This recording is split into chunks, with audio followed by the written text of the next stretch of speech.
Hello everyone, मी प्रतीक्षा. 2-3 दिवसापासून vlog काही upload करता आले नाही कारण मोबाईलमध्ये थोडा प्रॉब्लेम होता. त्यानंतर मग आज होती मकर संक्रांत, म्हणून दिवसाची सुरुवात आज लवकरच केली.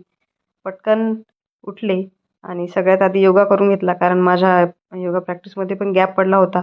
मग मला खूप जास्त बॉडी पेन वाटायला लागला. त्यातच मला बॅक पेनचा खूप जास्त त्रास व्हायला लागला. मग सुरुवात मी आता बॅक एक्सरसाइजनेच केली.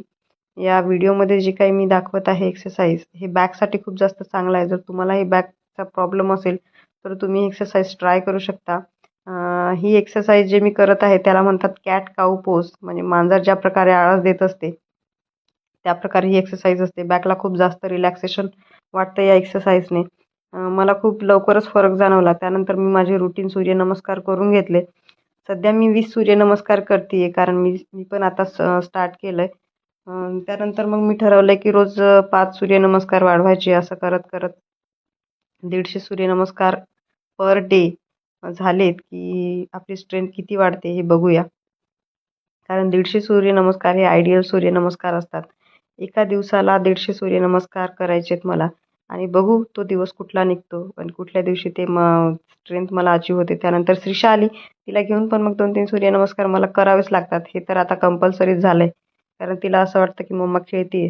मग तिला पण घेऊन करून घेतलं आणि त्यानंतर मग आज संक्रांती होती त्यामुळे मग बाकीचं पण काम करायचं होतं. स्पेशली स्वयंपाक, आज स्पेशल स्वयंपाक करायचा होता.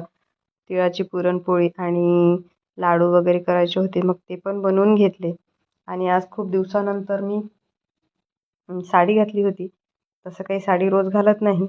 मग म्हटलं चला एकच दिवस भेटतो तर घालून घेऊया. मग साडीवरच अशी बाकीची सर्व कामे जी काही स्वयंपाकाची होती ती करून घेतली. पुरणपोळीची तयारी करून घेतली. हे सगळं मी पहिल्यांदाच बनवत होते. जास्त काही स्वयंपाक वगैरे मी करत नाही.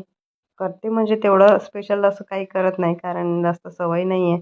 मग स्वयंपाकाची तयारी पण करून घेतली आणि त्यानंतर मग संध्याकाळी जायचं होतं थोडं बाहेर. हळदी कुंकूचा कार्यक्रम होता बाहेर. तर मग श्रीषाला आधी फिरायला नेलं कॉलेजमध्ये. त्या ग्राउंडवरती छान खेळते म्हणून तिकडे तिला न्यावंच लागतं आणि मग असा होता माझा